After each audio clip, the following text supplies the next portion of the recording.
নমস্কাৰ বন্ধু বান্ধৱীসকল, এয়া হৈ গ'ল আজি চিলোৱা ব্লাউজ। এইটো ৰঙা ব্লাউজ চাওকচোন।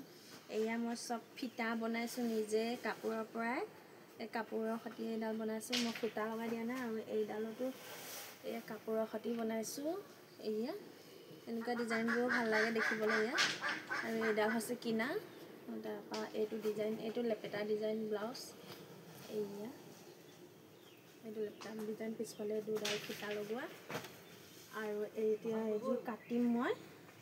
এতিয়া মই ব্লাউজ কেনেকৈ কাটোঁ আপোনালোকক দেখুৱাম আহকচোন। এয়া চাব দেই, এইটো হৈছে এইখিনি ইনাৰ আৰু এইখিনি মেইন কাপোৰ। মই দুইটা কাপোৰ একেলগে জাপি ল'ম, জাপি পিনি এনেকৈ হেৰি কৰিম, পাৰি লৈছোঁ সমানে। এই পাৰি তাৰপাছত এইটো সৰু মানুহৰ ব্লাউজ, মানে মানুহজনী ক্ষীণমিন। এতিয়া মই এইখিনি কাটিম।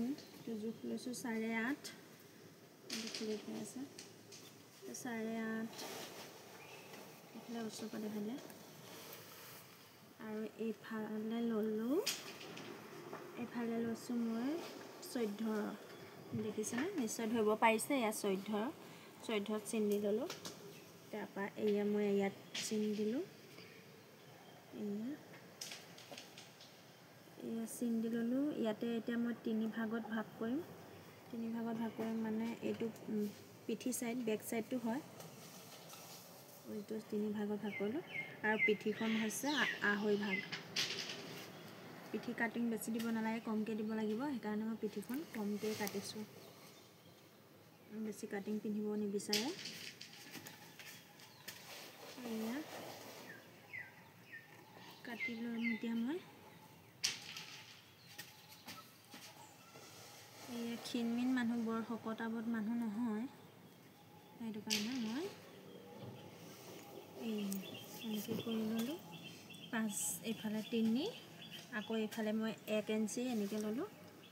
1 ইঞ্চি লোৱাৰ পাছত এইটো এনেকৈ চেপ এটা দিছোঁ।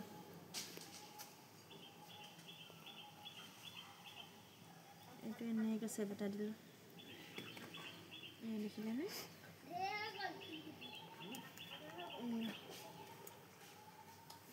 এতিয়া মই কাটিম অকণমান। এয়া দেখিলেনে বাৰু?